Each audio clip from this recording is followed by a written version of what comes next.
사도행전 19장 1절부터 10절입니다. 신약 220페이지에 있습니다. 사도행전 19장 1절부터 10절 말씀 제가 읽겠습니다. 아볼로가 고린도에 있을 때에 바울이 윗지방으로 다녀 에베소에 와서 어떤 제자들을 만나 이르되 너희가 믿을 때에 성령을 받았느냐? 이르되 아니라 우리는 성령의 계심도 듣지 못하였노라. 바울이 이르되 그러면 너희가 무슨 세례를 받았느냐? 대답하되 요한의 세례니라. 바울이 이르되 요한의 회개의 세례를 베풀며 백성에게 말하되 내 뒤에 오시는 이를 믿으라 하였으니 이는 곧 예수라 하거늘.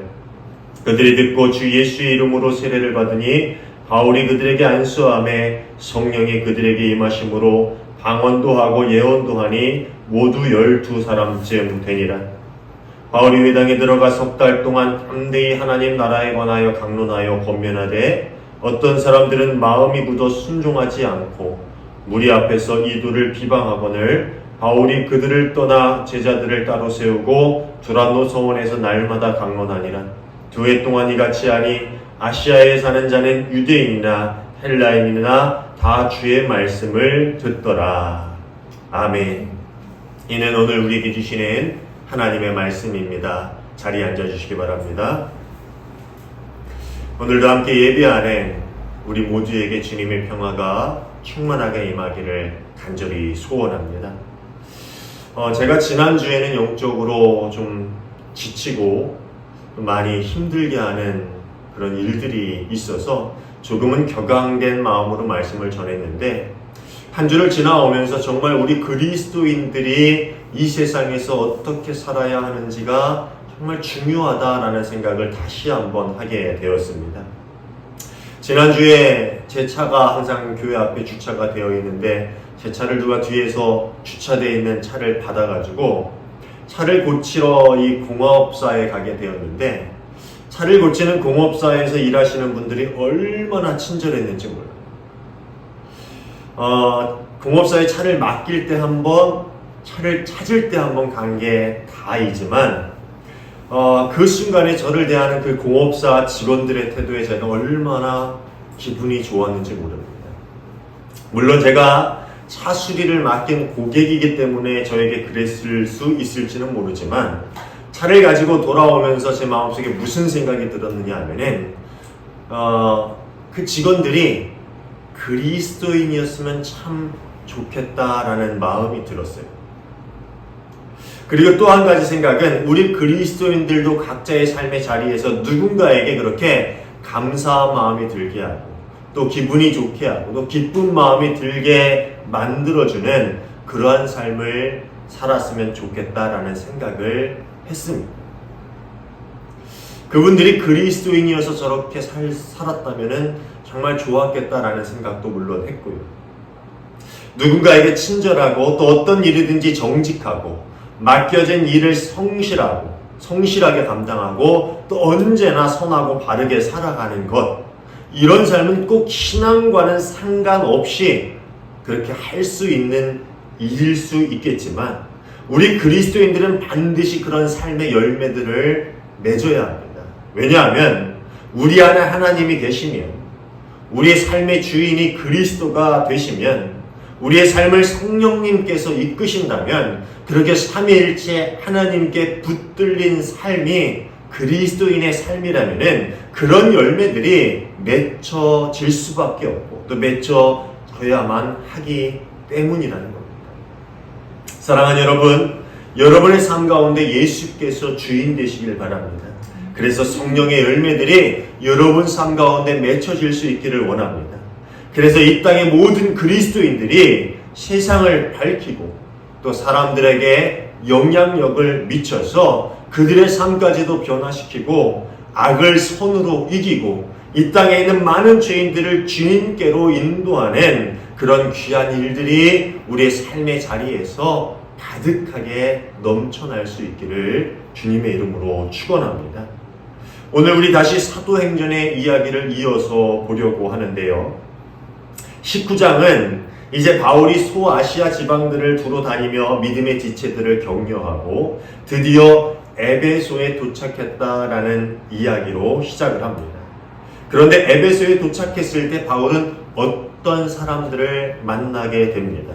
본문은 그들을 어떤 제자들이라고 표현하고 있는데, 본래 제자라고 번역된 헬라어 단어 이 마데테스는요, 이 사도행전에 쓴 그리스도인들에 대한 일반적인 명칭으로 사용이 되고 있습니다. 따라서 이 어떤 제자들이라고 누가가 명칭했다라는 것은요, 그들이 예수님에 대해서 알고 또 예수님을 메시아로 인정하는 사람들이었다라는 것을 암시하고 있는 이야기입니다. 하지만 바울이 보기에 그들은 자신들로부터 복음을 전해받은 다른 그리스도인들과는 조금 달라 보였던 것 같아요. 아마도 그들에게서 성령의 내주하심, 성령께서 일하심을 발견하지 못했던 것 같습니다. 그래서 바울은 그들에게 너희가 믿을 때에 성령을 받았느냐라는 질문을 던집니다. 그러나 역시 그들은 성령님에 대해서 전혀 알지 못하고 있는 상태였지요. 2절 말씀을 보겠습니다. 여러분은 믿을 때에 성령을 받았습니까? 하고 물었다. 그들은 우리는 성령이 있다는 말을 들어보지도 못하였습니다 하고 대답하였다. 그들은 요한의 세례는 알고 또 요한의 세례를 받았던 것으로는 보이지만 그리스도인이 되기 위해서 정말 중요한 성령의 세례는 알지도 못하였고 또 들어보지도 못한 사람들이었습니다. 우리가 2주 전에 보았던 이 아볼로와 같은 그러한 모습의 사람들이었지요. 아마도 이 아볼로와 같이 그들은 세례 요한의 제자들로부터 가르침을 받았거나 아니면은 에베소에 살다가 아볼로를 만나서 그에게서 말씀을 배운 사람들이었던 것 같습니다.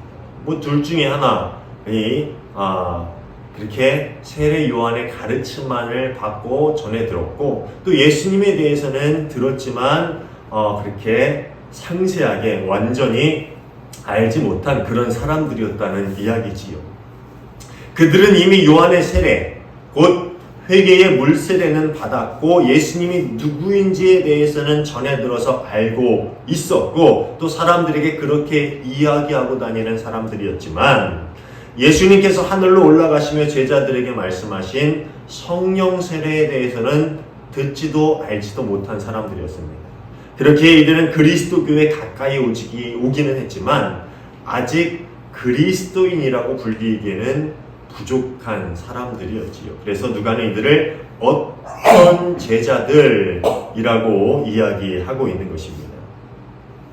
그래서 바울은 그들에게 요한의 세례로는 부족하다라는 사실을 일깨워 줍니다. 4절에 보면은요, 바울은 세례자 요한의 세례를 회개의 세례라고 표현하면서 세례 이후에 요한이 자신의 뒤에 오시는 이, 즉 예수 그리스도를 믿어야 한다라고 가르쳤다라는 사실을 그들에게 이야기해 주고 있습니다. 요한이 준 세례는 사실 오실 메시아를 바라보게 만들어주는 세례였습니다. 죄를 회개하고 오실 메시아를 맞이해야 할 그 마음의 토양을 준비하게끔 해주는 그러한 세례였다라는 것이죠. 그렇지만 그의 세례는 죄를 깨끗하게 만들어주고 영을 거듭나게 하는 세례는 아니었어요. 무슨 말인지 아세요? 죄를 바라보고 죄를 회개하고 메시아의 오심을 준비하게끔 해주는 세례였지만 그 세례를 통해서 죄를 깨끗하게 만들어주고 영을 거듭나게 할 수는 없었다라는 것이죠. 초대 교부인 암모니우스는요, 이 세례 요한의 세례와 예수님의 이름으로 받는 세례의 차이의 기준점을 무엇으로 두었냐면은 바로 죄의 용서라고 이야기합니다. 그의 말은 회개는 사람이 자신의 죄를 자각하고 하나님께로 나아가는 행동이지만 온전한 죄의 용서는 예수 그리스도의 이름을 믿고 예수를 주로 고백하는 사람들에게 주시는 십자가 대속이라는 선물, 즉 은혜라는 이야기입니다. 이해가십니까? 회개라는 행동을 통해서 주님 앞으로 나아올 때 예수 그리스도를 믿고 구주로 고백하는 이들에게 그 십자가의 대속의 선물로 주어지는 것이 바로 성령의 세례, 예수 그리스도의 이름으로 주어지는 세례라는 것이죠. 그래서 세례 요한의 세례와 예수 그리스도의 이름으로 받는 세례의 그 차이점이 바로 죄의 용서에 있다. 즉 죄의 용서라는 은혜의 선물이 주어졌는가 아닌가라는 그 차이점에 있다라는 이야기를 하고 있는 겁니다. 그러니까 요한의 세례만을 아는 것은요, 예수님에 대한 이야기를 듣고 그분의 메시아라는 것은 알지만 예수께서 십자가에 달리신 이유, 십자가에서의 죽음과 부활이 무엇을 의미하는지, 그리고 약속하신 성령의 오심으로 하나님의 영이 그리스도를 믿는 모든 사람에게 주어졌다라는 그 모든 것들, 이 아주 중요한 사실을 깨닫지 못한 상태에 있었다라는 것을 의미하는 것입니다. 즉 아주 일부만 알고 정말 중요한 것은 모르고 있는 상태였다라는 것이지. 세례 요한은 이 사실을 알고 있었어요. 그래서 자신이 회개의 세례를 베풀면서도 이후에 예수께서 믿는 사람들에게 성령과 불로 세례를 주실 것이다 라는 이야기를 했지요. 마태복음 3장 11절 말씀인데요. 나는 너희를 회개시키려고 물로 세례를 준다. 내 뒤에 오시는 분은 나보다 더 능력이 있는 분이다. 나는 그의 신을 들고 다닐 자격조차 없다. 그는 너희에게 성령과 불로 세례를 주실 것이다. 세례 요한도 자신이 세례를 주면서 나는 너희를 회개시키려고 물로 세례를 주지만 나 이후에 오실 분은 성령과 불로 너희를 세례를 주실 것이다. 그러니까 회개와 죄의 용서가 그 차이가 있다라는 거죠. 그래서 예수 그리스도의 이름으로 받는 세례가 얼마나 중요한지를 세례 요한도 그렇게 이야기했다라는 겁니다. 이를 위로부터의 태어남이라고 표현합니다. 즉 예수 그리스도의 이름으로 받는 세례는 위로부터의 태어남을 경험하는 세례라는 것이지요. 하나님께서 회개의 자리로 부르시는 소리를 듣고 이 영적인 잠에서 깨어나온 이들에게 하나님의 살아계신 성령을 부어주실 때 사람은 다시 태어나는 삶, 즉 중생이라는 경험을 하게 되는 것이지요.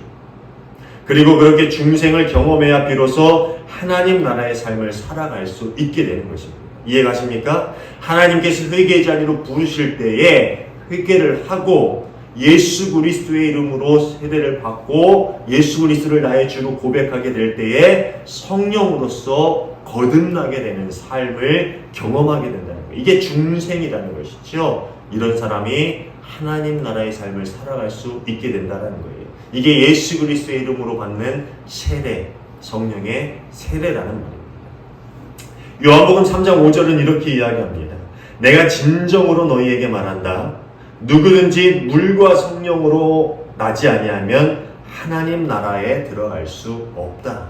여기서 물과 성령이라는 것은 회개의 세례와 예수 그리스도의 이름으로 받는 세례라는 것입니다. 찰스 웨슬리 목사님은 예수님은 알지만 그리스도의 영을 가지지 않은 자들을 가리켜서 잠자는 자들이라고 표현합니다.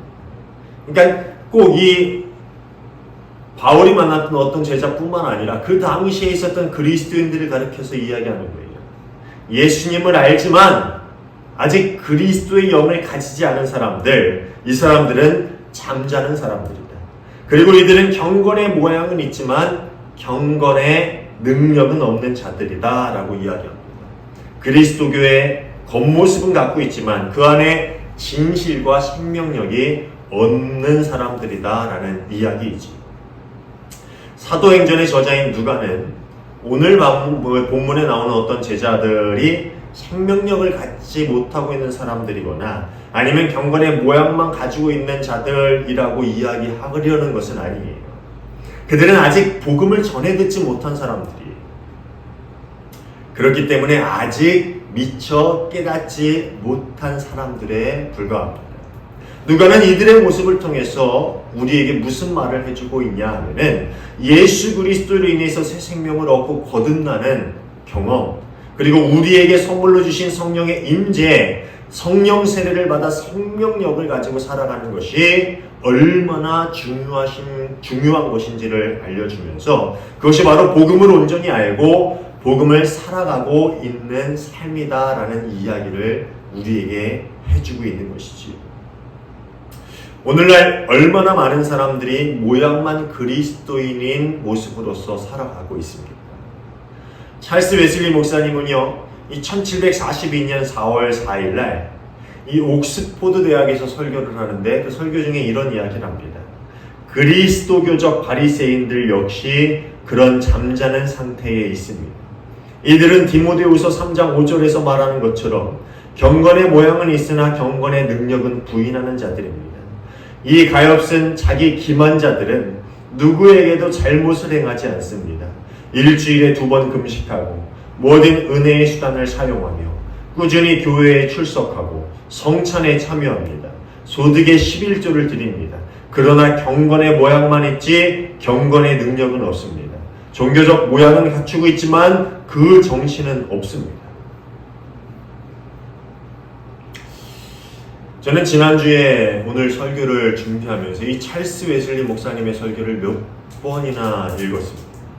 계속 반복해서 이 설교를 읽으면서 이 읽을 때마다 가슴이 서늘해지는 느낌을 받았습니다.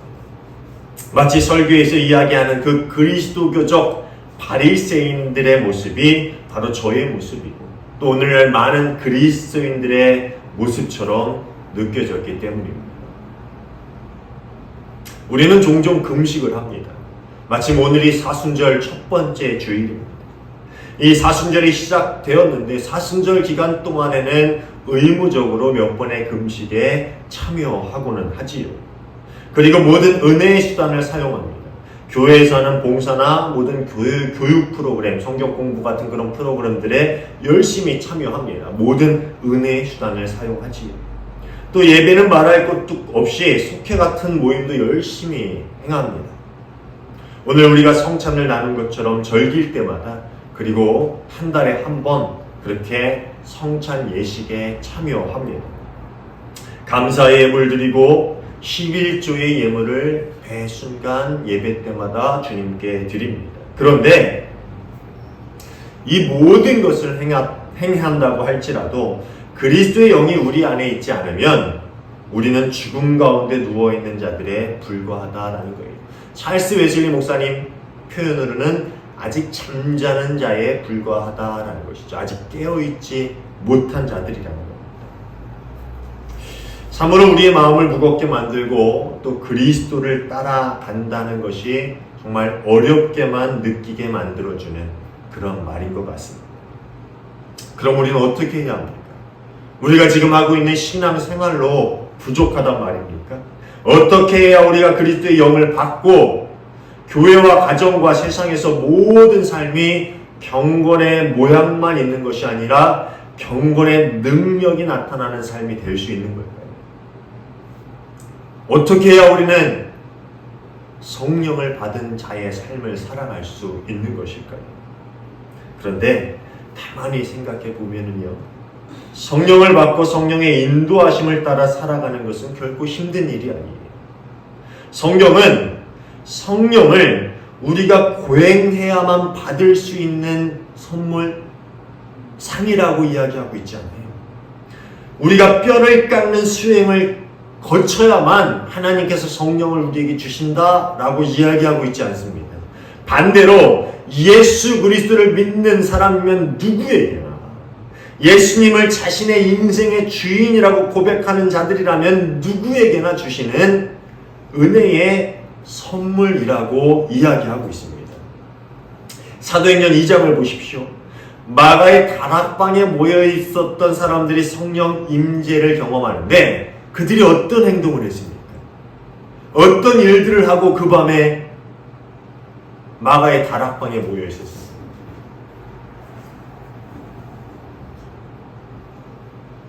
기억 안 나세요? 그들이 어떠한 과정을 거쳐서 그 마가의 다락방에 그 시간에 모여 있었어요? 기억 안 나는 게 당연합니다. 왜냐하면 아무 일도 하지 않았습니다. 그들이 어떤 수행을 했다거나 어떤 헌신을 했다거나 예수를 위해서 목숨을 버리는 그런 일을 했다거나 자신의 뼈를 깎는 고행을 한 적이 없어요. 그들은 그저 그 시간에 예수님을 믿었기 때문에 그저 그 시간에 그 장소에 모여 있었을 뿐입니다. 이 말씀은 성령은 우리 노력으로 우리의 삶에 모셔드릴 수 있는 분이 아니라 하나님께서 그리스도를 믿는 사람들, 그리스도를 나의 인생의 주인으로 인정하는 사람들에게 조건 없이 주시는 은혜의 선물이라는 것입니다. 그렇다면은 성령은 예수님을 믿고 예수님을 고백하는 누구에게나 주셨기 때문에 우리도 성령을 이미 받은 사람들이지요. 사랑하는 여러분 성령을 받으셨습니까? 여러분 안에 그리스도의 영이 있습니까? 이런 질문을 받으면 혹 긴가민가 하는 분들이 있어요. 나는 성령을 받았는지, 내 안에 그리스도의 영이 있는지 아직 확신하지 못하겠고, 나는 성령을 받았다고 하기에 확신하지 못하는 이유가 내 몸이 아주 뜨거워지는 경험이나 방언을 하는 체험을 아직 하지 못했는데 내가 성령을 받았나? 성령 받은 게 확실한가? 이런 생각을 할 수 있을지 모릅니다. 그런데 우리가 착각하는 것들 중에 하나가 뭐냐면은 성령이 임재하시면 몸이 뜨거워지고 어쩔 줄 모르는 그러한 감정이 느껴지고 우리가 방언이나 예언이나 축사의 능력이 임해야만 한다라고 생각하는 것이 바로 우리가 하고 있는 성령에 대한 착각 중에 하나입니다.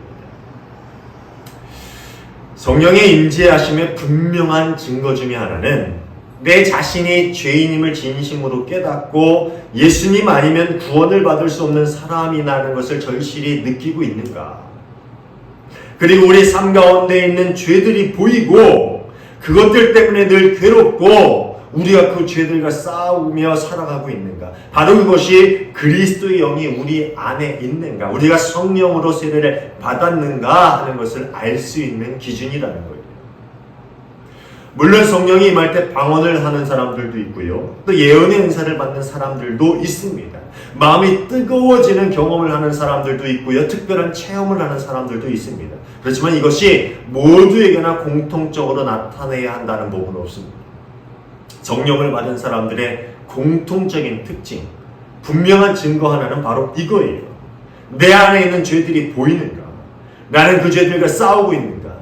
내가 그 죄들을 어떻게 할 수 없는 사람이라는 것을 깨닫고 눈물을 흘리며 예수님이 나의 길이라고 구원하며 고백하며 나아오는가? 이것이 성령을 받은 자들의 증거라는 것이죠. 빛과 어두움이 한방에 있을 수 없기에 그리스도의 영이 우리 안에 임하시면 비로소 우리 죄가 보이기 시작한다는 겁니다. 따라서 이것이 성령께서 우리 안에 임하셨다는 증거가 되는 것이지요. 나는 왜 체험이 없어요? 나는 왜 방언을 못해요? 나는 왜 신비한 일들을 겪지 못했어요? 누구에게나 그런 일이 주어지는 것은 아닙니다. 저는 좀 엉뚱한 얘기지만 아주 재미있는 경험이 있습니다. 제가 첫 전도사를 하던 교회에 아주 나이 많은 권사님들이 계셨습니다. 제가 강의상에 물을 항상 이렇게 놓죠. 설교할 때마다 목이 마르면 마시라고 놓는 물입니다. 근데 그 권사님들은 목사님이 설교가 끝나고 예배가 끝나고 내려가면은 이 강대상에 있는 이 컵을 들고 이렇게 옹기종기 모여, 할머니 속이었거든요. 할머니 속에 모여들어서 이 물을 한 모금씩 나누어 마셨습니다. 저는 제가 왜 그런지 궁금했어요. 근데 가만히 생각해 보니까 우리나라 제사 중에 제사가 끝나면 그 술을 나눠 마시는 그게 뭐라 그러죠? 그게 그런 풍습이 있잖아요. 그러면은 조상이 주는 복을 받아서 건강하다라고. 그런 미신이 있었어요. 그러니까 이 할머니들이 오래된 분들이니까 목사님 강대상에 있는 물을 예배가 끝나면 한 모금씩 나눠 마시는 거예요. 여러분, 그게 미신이 있죠? 바른 모습은 아니죠. 그런데 제가 왜 이 말을 드리냐면은 미신인 것을 알고 그렇게 하는 사람들에게는 하나님께서 그것을 기뻐하지 않으실 것 같아요. 그런데 그분들은 아주 순수한 믿음을 가지신 분들이에요. 잘 미처 모르는 분들이었죠. 어떤 성령의 뜨거움을 체험하거나 방언을 하거나 예언을 이런 은사는 없었어요. 그런데 그 순수한 믿음 때문에 하나님이 그들에게 복을 주셨다는 거예요. 그 일로 인해서 그들을 벌하시거나 혼내시지 않으셨어요. 그분들 아주 신앙생활 잘 하시다가 정말 장수하시고 정말 그들의 바람대로 정말 건강하게 오래 사셨어요. 그리고 하나님 곁으로 가셨지요. 제가 이 말을 왜 하냐면은 누구에게나 똑같은 현상들, 똑같은 규칙들이 적용되지 않는다라는 거예요. 누구에게는 특별한 현상이 일어날 수 있고요. 누구에게는 이런 행동 하나로 혼이 날 수도 있고 누구에게는 그것이 흠잡을 만한 일이 안 될 수도 있다는 거예요. 이해 가십니까? 그러니까 어떤 기독교적 현상이 누구에게나 똑같이 일어날 수는 없다는 거예요. 누구에게는 안 일어날 수 있지만 누구에게는 일어날 수 있어요. 다만 공통적으로 느껴야 한다는, 공동적으로 갖는 것은 뭐냐면은 성령이 임재하시면은 우리 안에 죄들이 보여야 된다는 거예요. 우리가 부족한 사람이라는 것을 느껴야 된다는 거예요.